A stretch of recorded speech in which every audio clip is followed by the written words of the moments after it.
আসসালামু আলাইকুম সবাইকে স্বাগতম ব্রেইনস্টর্মার্স একাডেমি ফিজিক্সের আরেকটি লেকচারে। সো আমরা পড়ছিলাম physics first paper chapter 2 vector. বিগত ক্লাসগুলোতে আমরা ভেক্টর কি, ভেক্টর স্কেলারের পার্থক্য, বিভিন্ন ধরনের ভেক্টর এবং ভেক্টর যোগের ত্রিভুজ এবং বহুভুজ সূত্র পড়ে এসেছি। আজকের লেকচারে আমরা পড়ব ভেক্টর যোগের লাস্ট এবং ফাইনাল সূত্র এবং মোস্ট ইম্পর্টেন্ট সামান্তরিক সূত্র বা প্যারালেলোগ্রাম ল। এই ল থেকে আমার একাডেমিক্স এবং অ্যাডমিশনে মোস্ট অ্যাপ্লিকেশনস গুলো আছে। তো চলো আমরা চলে যাই আজকের ক্লাসে।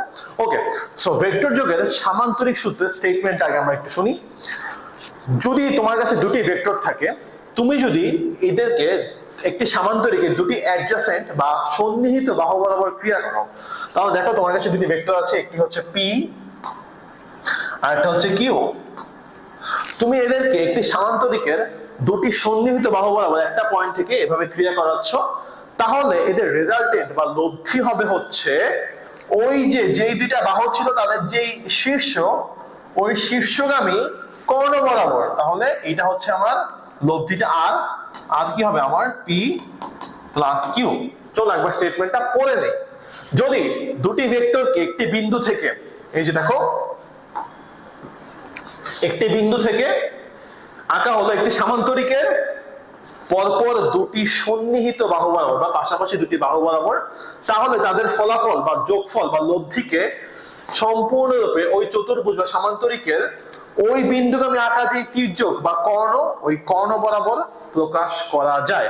আমরা এই জিনিসটা আরেকবার নিজেরা এঁকে এঁকে শিখি।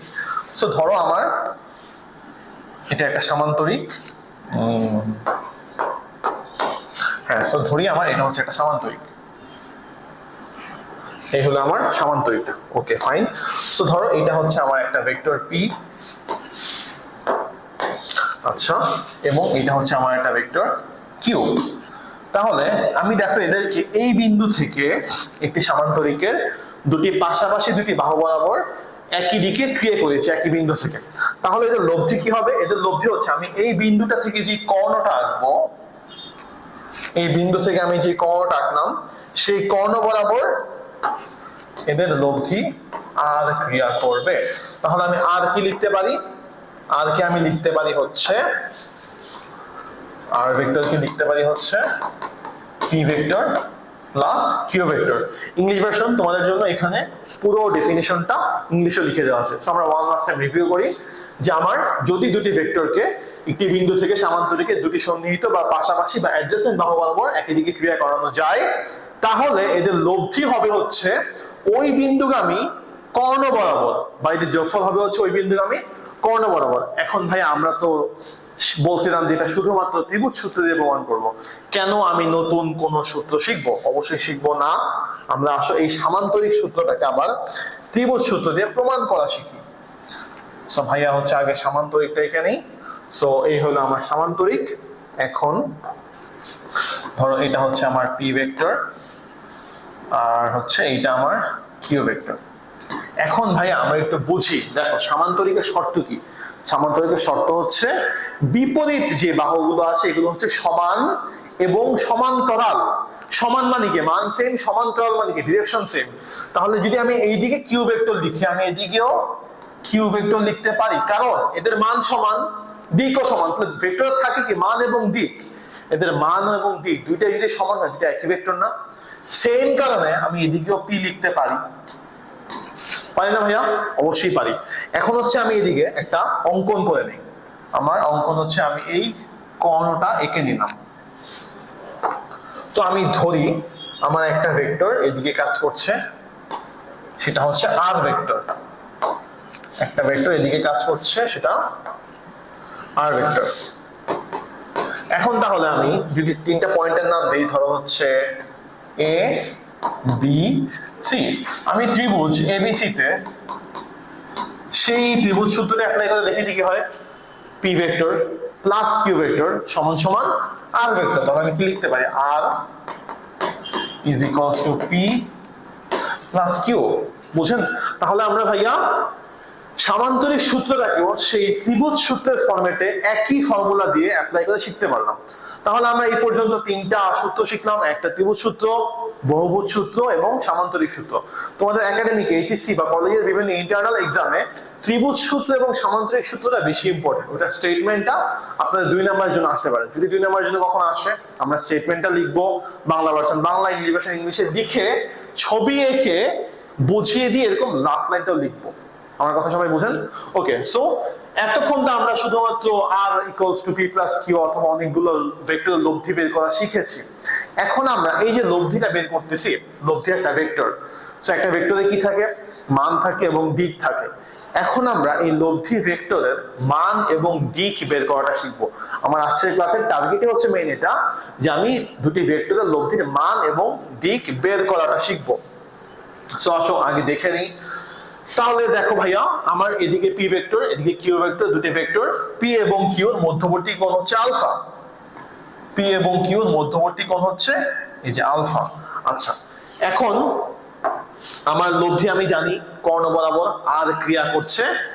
ধরে নেই এই r p ভেক্টরের সাথে থিটা কোণ করছে, p ভেক্টরের সাথে থিটা কোণ করছে এবং q ভেক্টরের সাথে ফাই কোণ করেছে। আমরা কিন্তু এমনিও বলতে পারি যে ফাই, যে ফাইটা আমরা কিন্তু এটা এমনিও বলতে পারি, এটা হবে কি বলতো? Alpha minus theta.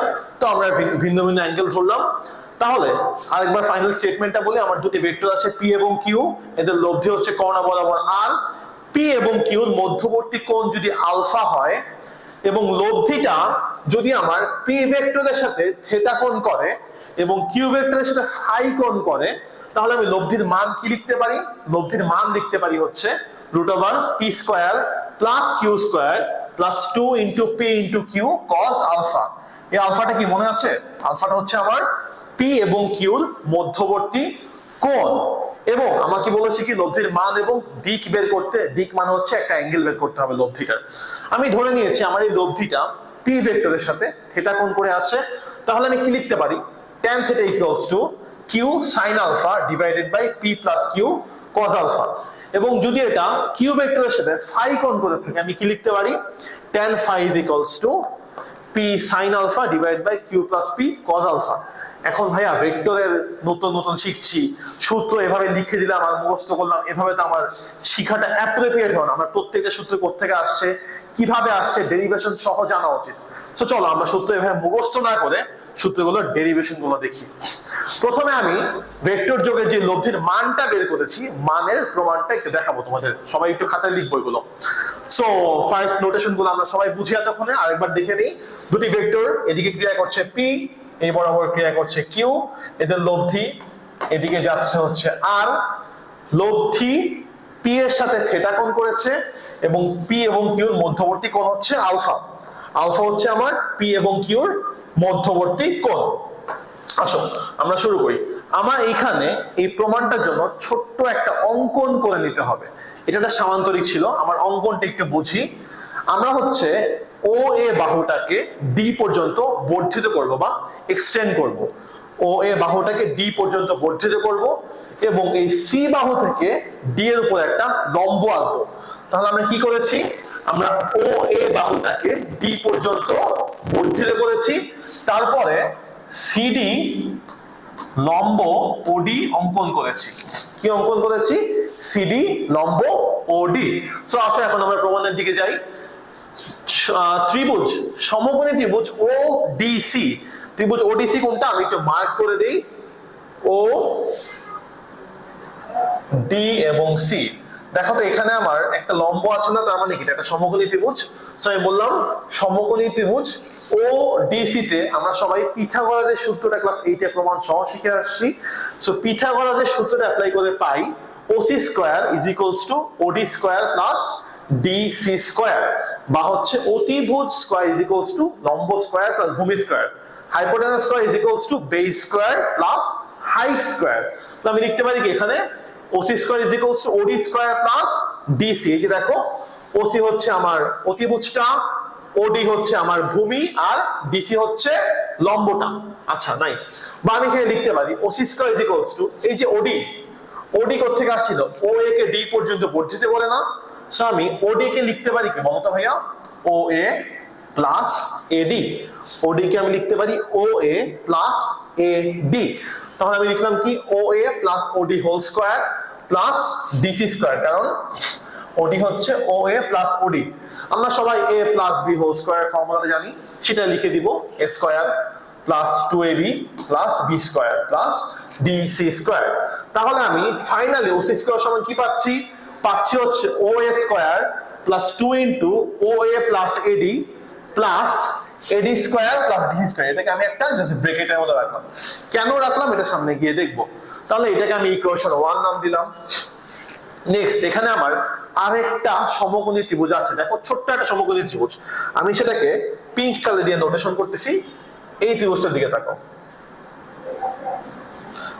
Triangle ADC, এটা হচ্ছে আমার ছোট্ট একটা সমকোণী ত্রিভুজ। আমি এখানেও পিথাগোরাস অ্যাপ্লাই করি।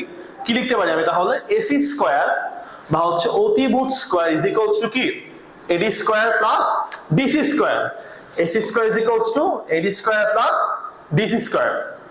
আবার এই ত্রিভুজটার দিকে তাকাই, দেখো এখানে এই অ্যাঙ্গেলটা আলফা, কারণ কি দেখো এই বাহু এবং এই বাহু হচ্ছে সমান্তরাল। তাহলে যদি আমার এই পুরো অ্যাঙ্গেলটা আলফা হয়, এই অ্যাঙ্গেলটাও আলফাই হবে। এখন ভাই আমরা সবাই জানি না যে cos থিটা ইকুয়ালস টু কি, মনে আছে, ভূমি বাই অতিভুজ বা বেস বাই হাইপোটেনাস। তাহলে এই ছোট্ট ট্রায়াঙ্গেলটার জন্য এইটা যদি আমার আলফা হয়, এখানে ভূমি কোনটা, ভূমি হচ্ছে এডি, আর অতিভুজ কোনটা, অতিভুজ হচ্ছে এসি। তাহলে এখানে আমি cos আলফা সমান কি লিখতে পারি, ভূমি বা বেস ডিভাইডেড বাই অতিভুজ বা হাইপোটেনাস অথবা এডি বাই এসি। আমি এটা ক্রস মাল্টিপ্লাই করে ফেলি, করে কি লিখতে পারি, এডি সমান সমান এসি cos আলফা। তাহলে আমি এই ছোট্ট ট্রায়াঙ্গেল থেকে দুইটা লাইন পেলাম। একটা হচ্ছে পিথাগোরাস অ্যাপ্লাই করে AC square is equals to AD square plus DC square, এটা আমি ইকুয়েশন 2 দিলাম। এবং cos আলফা ইকুয়ালস টু পেলাম কি, এডি বাই এসি অথবা AD equals to AC cos alpha. তাহলে আমি সমীকরণ এটা হচ্ছে 3 দিলাম। এখন ভাই আমি যে সমীকরণ 1 পেয়েছিলাম ওখানে 2 এবং 3 এর মানগুলো বসিয়ে দিই। তাহলে দেখো এই এডি স্কয়ার এবং ডিসি স্কয়ার, দেখেছো আমরা ইকুয়েশন 1 এ এডি স্কয়ার এবং ডিসি স্কয়ার কে ভাইয়া একসাথে ব্র্যাকেটে লিখেছিলাম না, কেন একটু দেখি তো। এখন আমি কি লিখতে পারি, O A square, OC square is equals to O A square plus 2 into O A into AD ছিল, এডির মান কত বসায় দিব, এডির মান বসাবো হচ্ছে এসি cos আলফা। তাহলে আমরা এডির মানটা এখানে বসালাম হচ্ছে এসি cos আলফা। এরপর কি ছিল, এরপর ছিল হচ্ছে এডি স্কয়ার প্লাস ডিসি স্কয়ার।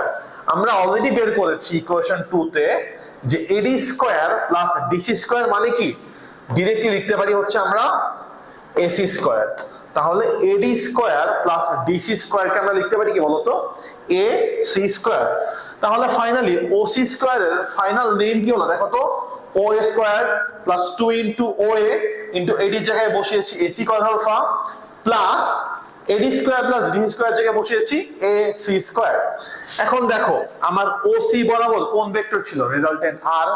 তাহলে আর স্কয়ার ইকুয়ালস টু কি লিখতে পারি, আমার ও এ বরাবর ছিল কোন vector, P, so P square plus 2 into O A বরাবর কি ছিল, পি, এবং এসি বরাবর কি ছিল আমার Q cos alpha plus AC মানে কি কিউ স্কয়ার। ফাইনালি একবার মিলাই দেই ভাইয়া, ও সি বরাবর ছিল হচ্ছে আর, সো এখানে হচ্ছে আর স্কয়ার, ও এ বরাবর ছিল পি, 2 ইনটু ও এ বরাবর পি, এবং এসি বরাবর কিউ, cos আলফার জায়গায় cos আলফা এবং এসির জায়গায় কিউ স্কয়ার। তাহলে আমি যদি উভয় পাশকে বর্গ করে দেই কি পাচ্ছি, final line R is equals to root over P square plus 2p Q cos alpha plus Q square. এই লাইনটি আমরা লিখেছিলাম, দেখো যে লব্ধি আর সমান সমান P square plus Q square plus 2p Q cos alpha, বা লব্ধির মান হচ্ছে রুট ওভার প্রথম ভেক্টর স্কয়ার প্লাস দ্বিতীয় ভেক্টর স্কয়ার প্লাস 2 ইনটু প্রথম ভেক্টরের মান ইনটু দ্বিতীয় ভেক্টরের মান ইনটু তাদের মধ্যবর্তী কোণের কোসাইনের মানের গুণফল। আরেকবার বলি, লব্ধি হচ্ছে প্রথম ভেক্টরের মান স্কয়ার, দ্বিতীয় ভেক্টরের মান স্কয়ার, 2 ইনটু প্রথম ভেক্টরের মান দ্বিতীয় ভেক্টরের মান এবং তাদের মধ্যবর্তী কোণের কোসাইনের গুণফল। সো আমরা হচ্ছে ভেক্টর লব্ধির মান বের করা শিখেছি, এখন আমরা ভেক্টর লব্ধির দিক বের করাটা শিখি। সো দেখি এখানে ধরে নিই আমার পি এবং কিউ দুটি ভেক্টর ছিল, কোণ আমার লব্ধি আছে আর, পি এবং কিউ এর মধ্যবর্তী কোণ হচ্ছে আলফা, এবং আমার ভেক্টর যে আর লব্ধিটি ছিল সেটি পি ভেক্টরের সাথে ঘড়ির কাঁটার বিপরীত দিকে থিটা কোণ করেছে। দেখো তাহলে আমার অ্যাঙ্গেলটা হচ্ছে এই বরাবর, ঘড়ির কাঁটার বিপরীত দিকে থিটা কোণ করেছে। এখন আমার এই থিটাটা বের করতে হবে। সো আসো আমরা শুরু করি। সো আমার অঙ্কন আগের যেভাবে ছিল ওভাবেই আমি হচ্ছে ও এ কে ডি পর্যন্ত বর্ধিত করেছি এবং সিডি লম্ব ওডি অঙ্কন করেছি। এখন আমার সমকোণী ত্রিভুজ এ ডি সির দিকে তাকাই। সমকোণী ত্রিভুজ এ ডি সি তে দেখো আমার এই অ্যাঙ্গেলটা আলফা, সমান্তরিকের বাহুগুলো হচ্ছে সমান এবং সমান্তরাল। আমি লিখতে পারি কি এখানে sin alpha is equals to CD by AC। আমাদের মনে আছে হয়তো sin theta equals to লম্ব বাই অতিভুজ বা হাইট বাই হাইপোটেনাস। তাহলে আমার ত্রিভুজ ADC তে লম্ব কোণটা DC এবং অতিভুজ কোণটা AC। তাহলে আমরা লিখতে পারি হচ্ছে sin alpha equals to CD divided by AC। Cross multiply করে আমি কি লিখতে পারি CD is equals to AC sin alpha।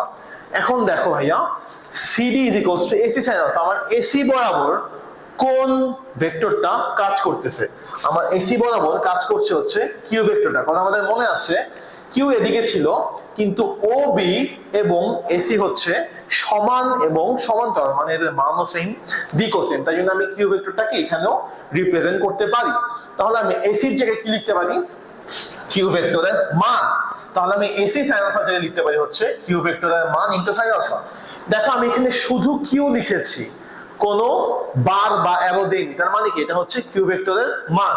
তাহলে আমি ফাইনাল লাইন কি লিখতে পারি CD is equals to AC sin alpha। একই ভাবে cos alpha সমান কি লিখতে পারি ভূমি বাই অতিভুজ বা AD divided by AC।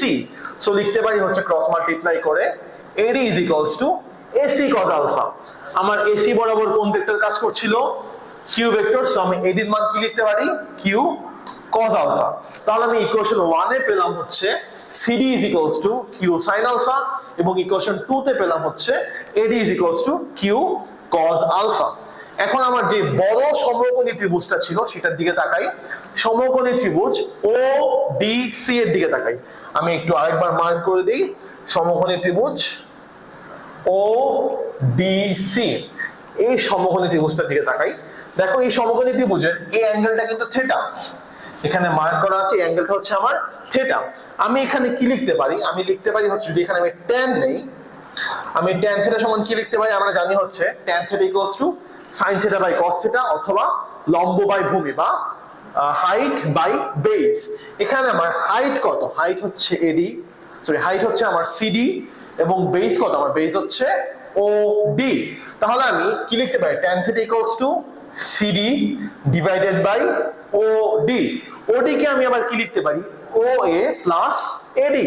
OD কে আমি লিখতে পারি কত দেখো তো OA প্লাস AD। তাহলে আমি লিখলাম OD এর জায়গায় OA প্লাস AD। এখন আমার কাজ কিছুই না, ইকুয়েশন এই 3 4 এবং 5 এ যে ইকুয়েশন গুলো পেয়েছি খালি এই ভ্যালু গুলো এনে হচ্ছে আমি এখানে রিপ্রেজেন্ট করে দিব। তাহলে দেখো আমি এখানে CD এর মান কি পেয়েছিলাম ইকুয়েশন 4 এ CD এর মান পেয়েছিলাম হচ্ছে Q sin alpha, বসিয়ে দিলাম Q sin alpha এবং ও এর তো কোনো মানের দরকার নেই কারণ ও এ বরাবর আমরা ক্রিয়া করছি হচ্ছে P ভেক্টর। সো আমি এখানে ডাইরেক্ট P বসিয়ে দিলাম এবং AD এর মান কি পেয়েছিলাম ইকুয়েশন 5 এ Q cos alpha, তাহলে বসানো হচ্ছে Q cos alpha। So finally আমার tan থিটা সমান কি আসতেছে tan থিটা সমান আসলো হচ্ছে Q sin alpha divided by P plus Q cos alpha। আবারও দেখি tan থিটা সমান আসছে হচ্ছে Q sin alpha divided by P plus Q cos alpha। আমি যদি এখান থেকে থিটা বের করতে চাই কি করব জাস্ট tan ইনভার্স করে দিব, থিটা আসবে হচ্ছে tan inverse Q sin alpha divided by P plus Q cos alpha।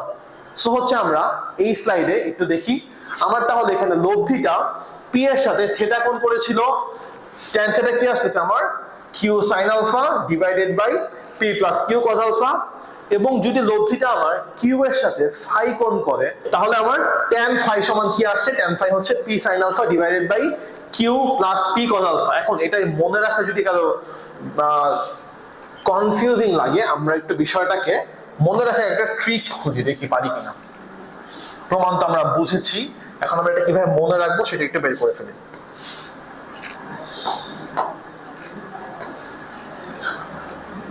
So ধরো আমার এদিকে হচ্ছে পি যাচ্ছে এবং এটার অপোজিট দিকে, আচ্ছা এদিকে পি ছিল, এই বরাবর আর ছিল, এইদিকে কিউ, মাঝের অ্যাঙ্গেল আলফা, এইটুকু থেটা, এইটুকু ফাই। তাহলে আমরা কি লিখেছিলাম? আমরা লিখেছিলাম হচ্ছে tan theta is equals to q sin alpha divided by p plus q cos alpha। মনে রাখার ওয়ে হচ্ছে, দেখো থেটা অ্যাঙ্গেলটা কার সাথে করেছে? থেটা অ্যাঙ্গেলটা করেছে p এর সাথে। তাহলে আমার যার সাথে অ্যাঙ্গেল থাকবে সে হচ্ছে নিচে একা একা থাকবে, যার সাথে অ্যাঙ্গেল সে নিচে হচ্ছে একা একা, এবং অন্য জনের যেহেতু আমার এখানে tan, অন্য জনের উপরে কিউ সাইন, নিচে কিউ কস। আরেকবার রিভিউ করি আমরা, যার সাথে অ্যাঙ্গেল সে হচ্ছে নিচে একা একা থাকবে এবং অপর জনের উপরে সাইন, নিচে কস। তাহলে দেখো এই লব্ধিটা যদি আমার কিউ ভেক্টরের সাথে ফাই কোণ করে, এখন তোমরা নিজেরাই বলার চেষ্টা করো তো কি হবে? tan phi is equals to কার সাথে কোণ করেছে? এটা কিউ ভেক্টরের সাথে, তাহলে নিচে কিউ একা থাকবে এবং যেহেতু tan, তাহলে পি ভেক্টরের উপরে কি হবে? পি ভেক্টরের সাইন, তাহলে পি সাইন যোগ দিয়ে নিচে হচ্ছে পি কস। ব্যাপারটা এখন দেখো মনে রাখাটা খুবই ইজি। এছাড়া কোনো ফর্মুলা মনে রাখার জন্য বেস্ট ওয়ে হচ্ছে ফর্মুলা ডেরিভেশনটা বুঝবো, লিখবো, খাতায় ফর্মুলাগুলো লিখবো এবং ওই ফর্মুলা দিয়ে ম্যাক্সিমাম 5 থেকে 10টা ম্যাথ করবো। একটা ফর্মুলা দিয়ে 5 থেকে 10টা ম্যাথ করলে ফর্মুলা মনে রাখাটা খুবই ইজি। তাহলে আমরা ওয়ান লাস্ট টাইম এই জিনিসগুলো একটু রিভিউ করে নেই। দুটি ভেক্টরের মধ্যবর্তী কোণ যদি আলফা হয়, এদের লব্ধি হচ্ছে √p square q square 2p q cos alpha, এবং যদি এটি p ভেক্টরের সাথে থিটা কোণ করে, tan theta equals to q sin alpha divided by p plus q cos alpha, বাকিটা সিমিলারলি। তাহলে আমার ভেক্টর লব্ধির এই মান এবং দিকের এই ফর্মুলাগুলো আমার সবসময় কাজে লাগবে। আমার ফিজিক্সে কাজে লাগবে, আমার ম্যাথে কাজে লাগবে, কেমিস্ট্রিতে মাঝে মাঝে কাজে লাগবে ভেক্টরের বিভিন্ন অ্যাপ্লিকেশনে। বাট ফিজিক্স বোথ পেপারসে আমার এন্টায়ার কলেজ লাইফ জুড়ে এই ফর্মুলাগুলো আমরা প্রচুরবার অ্যাপ্লাই করব এবং ম্যাথ করব। সো আশা করি আজকের ক্লাস তোমরা বুঝতে পেরেছো। আজকের ক্লাসে আমরা মেইনলি ভেক্টরের সামান্তরিক সূত্র, সূত্রের প্রমাণ, কোন দুটি ভেক্টর যদি একসাথে অ্যাপ্লাই করে কোনো একটি বিন্দুতে এর মান, লব্ধির মানের ডিরেকশন, এগুলো বের করা শিখেছি। সবাই ক্লাসটি ভালো মতো দেখবে, ক্লাসটি পজ করে করে ক্লাস নোট করবে, প্রমাণের প্রত্যেকটা জিনিস ভালো করে দেখবে। আমরা নেক্সট ক্লাসে ভেক্টর যোগের সামান্তরিক সূত্রে আরো বেশি অ্যাপ্লিকেশন এবং স্পেশাল কেসেস দেখবো। আজকের ক্লাস এইটুকু পর্যন্ত, দেখা হচ্ছে সবার সাথে নেক্সট ক্লাসে। আসসালামু আলাইকুম।